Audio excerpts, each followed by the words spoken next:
ही नाक रखता है ना, तो जा जा कमा के कुछ ला और रख मेरी हथेली पर। क्या है पापा, आज के बाद आप कुछ नहीं करेंगे, मैं कमा के लाऊंगा।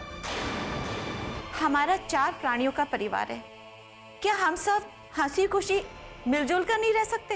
बिल्कुल नहीं रह सकते। मुझे तो ऐसा लगता है मैं ससुराल में नहीं बल्कि नर्क में आ गई हूँ। हमारे माँ बाप भूखे सो रहे हैं और हम यहाँ खाना खा रहे हैं। नहीं मधु, मेरा दिल नहीं कर रहा खाने का। मैं रोती हूँ तो आप कहते हैं कि मेरी आंखों में आंसू अच्छे नहीं लगते। आप भी औलाद के लिए रोने लगे ना।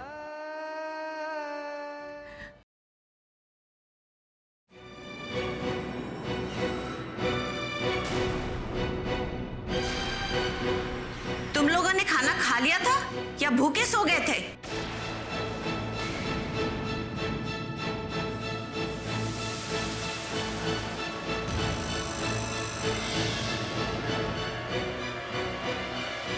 कितनी जलन हो रही है ना आपको कि मैंने आपके भूखे बेटे को खाना खिला दिया। जलन नहीं, दुख हो रहा है अपने बेटे पर, जिसने अपने दिल पर पत्थर रख लिया है। तुझे शर्म नहीं आई? तेरे माँ बाप भूखे बैठे थे और तूने खाना खा लिया। तेरे हलक से निवाला कैसे उतरा? तेरे पापा भूख से करवटें बदल रहे थे, उन्हें नींद नहीं आ रही थी।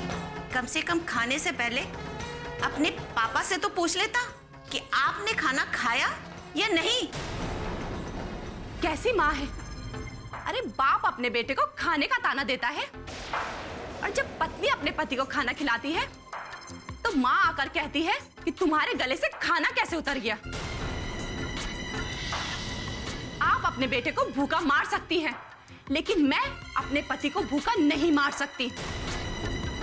देख रहे हो अपनी माँ का असली रूप। मैंने कल आपको खाना क्या खिला दिया? मुझे ताने मार रही हैं कि मैंने आपको खाना क्यों खिला दिया। अरे मार क्यों नहीं डालती आप हम दोनों को? अरे बहू, मैं तो सिर्फ एहसास दिला रही थी। मेरे कहने का मतलब? आपके कहने का क्या मतलब है मुझे अच्छी तरीके समझ में आ गया है माँ। आपको हमेशा यही लगता है कि मधु गलत है। सच तो यह है मधु एकदम सही है। नहीं, मैं गलत हूँ क्योंकि मैं अपने पति का ध्यान रखना चाहती हूँ, उसकी सेवा करना चाहती हूँ, इसीलिए ना। माँ तो ममता की देवी होती है और एक आप जो बेटे के लिए जरा सा भी प्यार नहीं है आपको। हाँ से मैं आपका बेटा नहीं और आप मेरी माँ नहीं।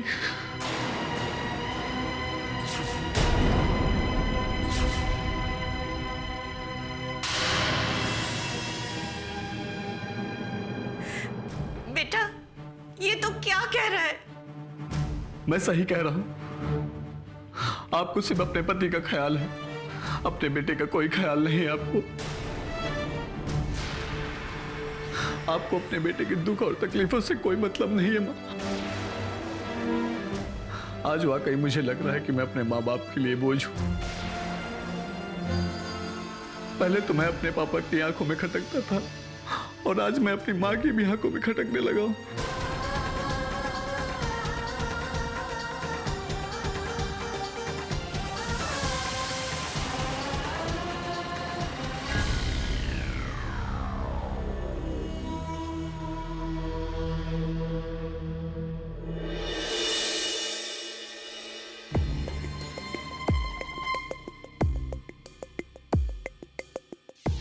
राहुल अगर जिंदा नहीं होता तो कम से कम उसकी लाश तो मिलती। अगर राहुल की डेड बॉडी मिल जाती तो उसकी जिंदगी इस तरह नरक ना बनी होती। उसकी लाश को देखकर निहारिका सब्र तो कर लेती। उसकी चिता के साथ साथ उसकी सारी यादें भी जल के खाक हो चुकी होती और शायद उसने भी आज किसी और का हाथ थाम लिया होता। सिर्फ और सिर्फ राहुल की लाश ही निहारिका को राहुल से अलग कर सकती है। निहारिका को राहुल से दूर करने का एक ही रास्ता है, वो है राहुल की मौत। राहुल की मौत। विनय जिंदा तभी रह सकता है जब सचमुच राहुल की मौत हो।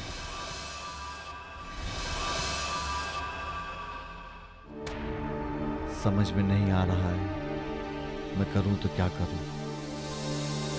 बिजनेस के लिए पैसे नहीं है, एक अच्छी नौकरी के लिए पढ़ाई लिखाई नहीं। आजकल छोटी मोटी नौकरी तो भी आसानी से नहीं मिलती। चाहता तो मैं एक बड़ा बिजनेसमैन बनना,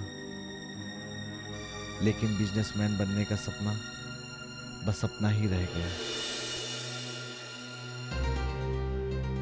राजेश, क्या हुआ यार? ले चाय ले। ले, क्या हो गया? बहुत टेंशन में लग रहा तू। कुछ नहीं यार, इंश्योरेंस का काम चालू किया था, उसमें भी कोई फायदा नहीं रहा।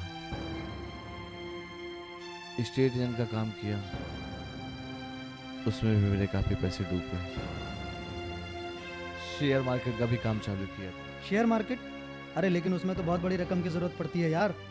यही तो ट्रेजेडी है यार, कहीं से पैसा आया नहीं और मैं काम भी नहीं कर पाया। फिर अब क्या कर रहा है? कुछ नहीं, बस ऐसे ही काम की तलाश कर रहा हूँ यार। अच्छा सुन एक बात, तू नौकरी करेगा क्या? बिल्कुल करूँगा यार। अरे यार मैं कंपनी में नौकरी कर रहा हूँ, बता।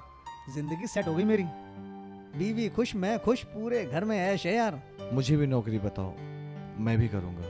देख राजेश, मैं एक कंपनी में सुपरवाइजर हूँ, तुम्हें भी उसी कंपनी में लगवा देता हूँ। लगवा दे भाई। लेकिन 1 लाख रुपए रिश्वत देनी पड़ेगी दोस्त। 1 लाख रुपए?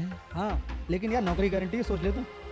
जेब में एक फूटी कौड़ी भी नहीं है, कहीं ना कहीं से कोशिश करता हूँ, बस तो मेरी नौकरी लगवा दे। बेफिक्र रह यार, तेरी नौकरी मैं लगवा दूंगा, ठीक है?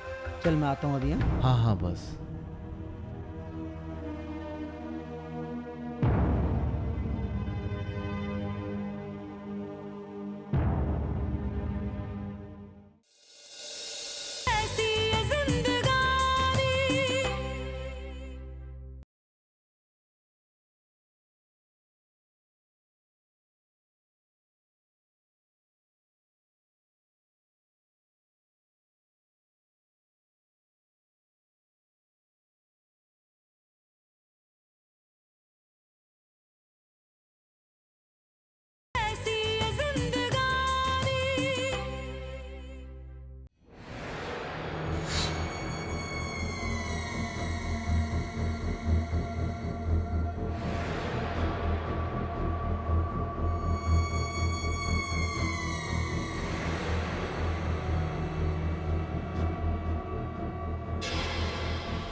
इन अमीर और घमंडी लोगों को समय की कदर ही नहीं है। मुझको यहाँ बुला लिया और अभी तक खुद का पता नहीं है कहाँ है।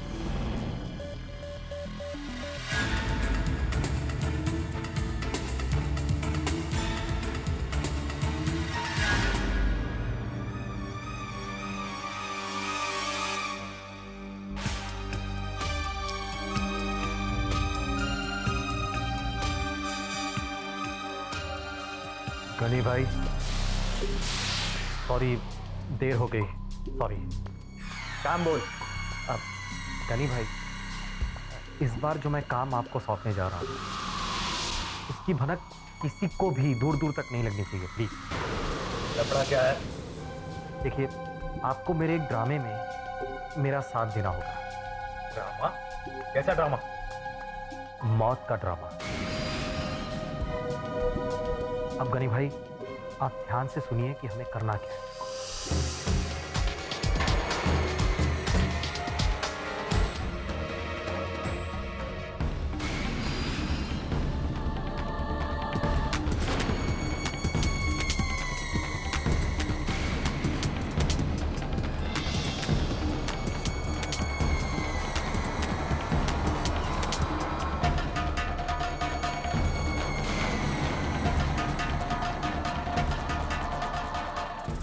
आपको शातिर दिमाग वाला चाहिए, पर तुम तो मेरे से ज्यादा शातिर दिमाग वाले।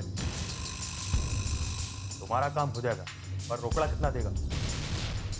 और हाँ, इससे पहले भी पिछला हिसाब चुकता करना बाकी है। हाँ गनी भाई, आप एक काम कीजिए, ये इसे रख लीजिए और मैं आपके पैसे जल्दी ही आपको दे दूँगा। और ये अपने काम को पूरा करने के लिए सामान। ठीक है, काम पूरा होता ही फ़ोन करता हूँ। हाँ।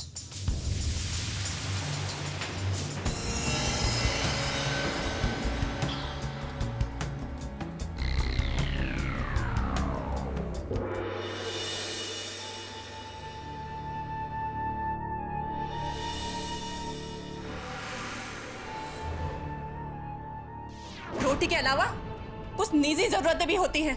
इतने दिन से 2000 रुपए मांग रही हूँ, पर एक फूटी कौड़ी नहीं दी अभी तक। अरे मायके के सामने हाथ फैलाने से अच्छा है अपने पति से कहो कि वो कुछ काम करे, कोई नौकरी करे। मैंने कहा ना कि तुम इस घर का खाना नहीं खाओगे। वो खाना जो ताने मार मार कर खिलाया जाए, उससे तो भूखे मर जाना बेहतर है। हमारा खाना, हमारा रहना आप लोगों को बोझ लगने लगा है।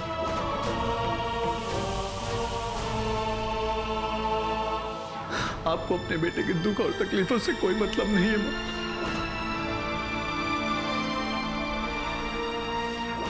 आज से मैं आपका बेटा नहीं और आप मेरी मां नहीं।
सुलक्षणा, क्या हुआ?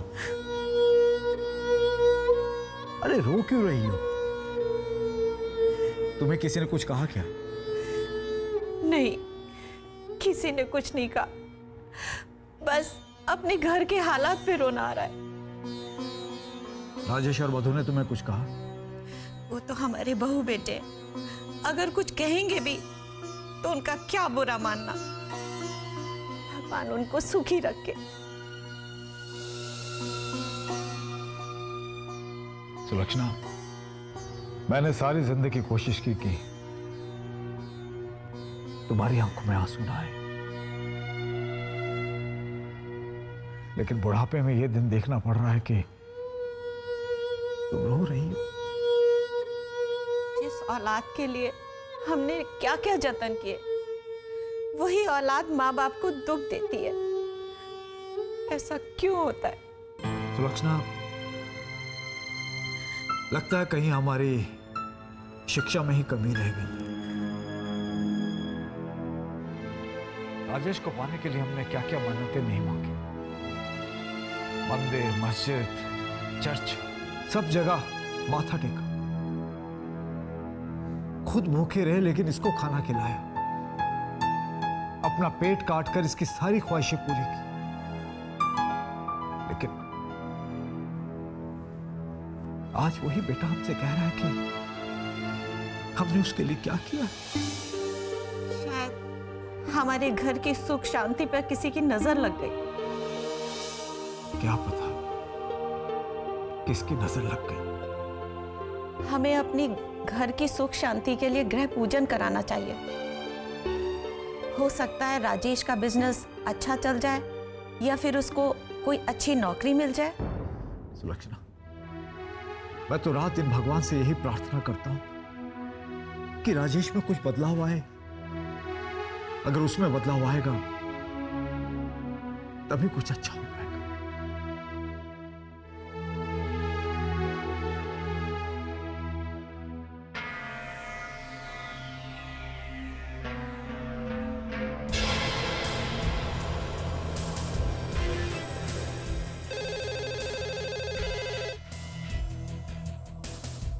Hello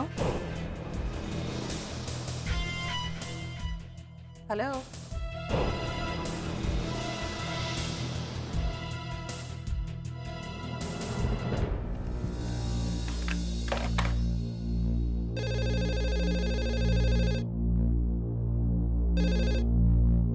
hello hello, Niharika. कौन? मैं राहुल।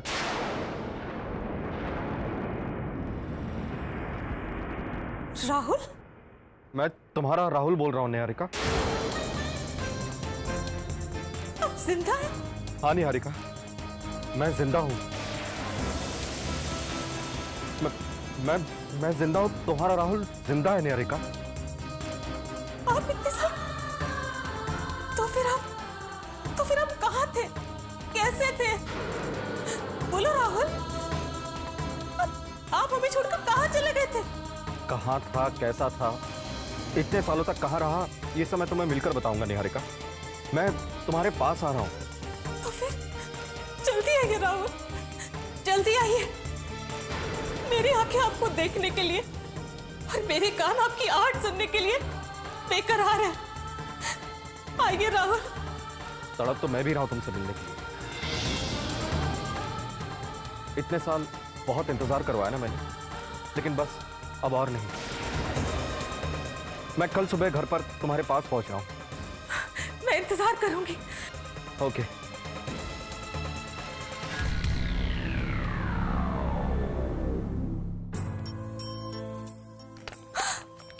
मेरा राहुल जिंदा है। मेरा राहुल जिंदा है। आखिर माता रानी को मुझ पे दया आ ही गई। जो मेरे पति वापस लौट रहे हैं। मैं ये खुशखबरी सबसे पहले मम्मी को जाके सुनाती हूँ। वो कितनी खुश होंगी वो जब उन्हें पता चलेगा कि उनका बेटा जिंदा है।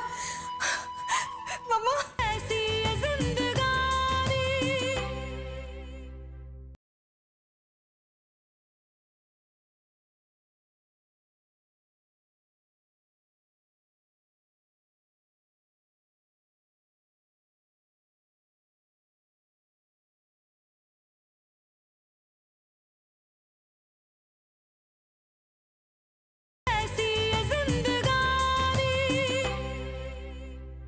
मम्मा, मम्मा, क्या हुआ निहारिका?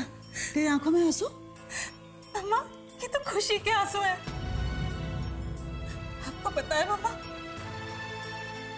आपका बेटा राहुल जिंदा है।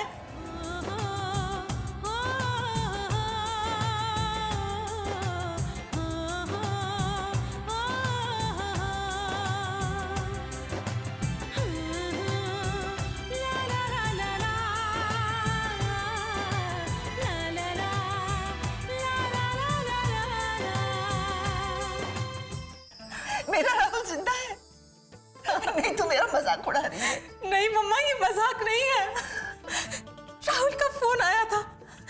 उसने कहा है कि वो घर आ रहा है, वो वापस आ रहा है। मम्मा, क्या? मेरा राहुल घर वापस आ रहा है? आखिर भगवान ने एक माँ की आवाज सुन ली, एक पत्नी, तो उसे दया आ ही गई।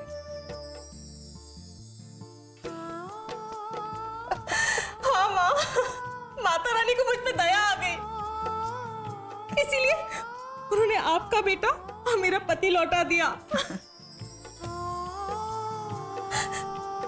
आज एक माँ के विश्वास के साथ साथ एक पतिव्रता धर्म निभाने वाली पत्नी की भी जीत हुई है। हाँ बेटा, राहुल इतने अंतराल के बाद घर आ रहा है, मैं तो यकीन ही नहीं कर सकती। मम्मा, आया ना, इस घर को इतनी अच्छी तरह से सजाऊंगी कि आप सोच नहीं सकती, मैं पूरे घर की रंगत बदल डालूंगी। बेटा, घर की रंगत बाद में बदलना, पहले अपनी रंगत तो बदल, है ना?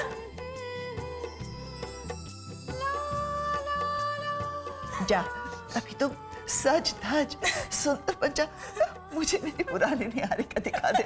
हाँ मम्मा, मैं अभी से तैयारी करना शुरू करती हूँ। जा बेटा, जा।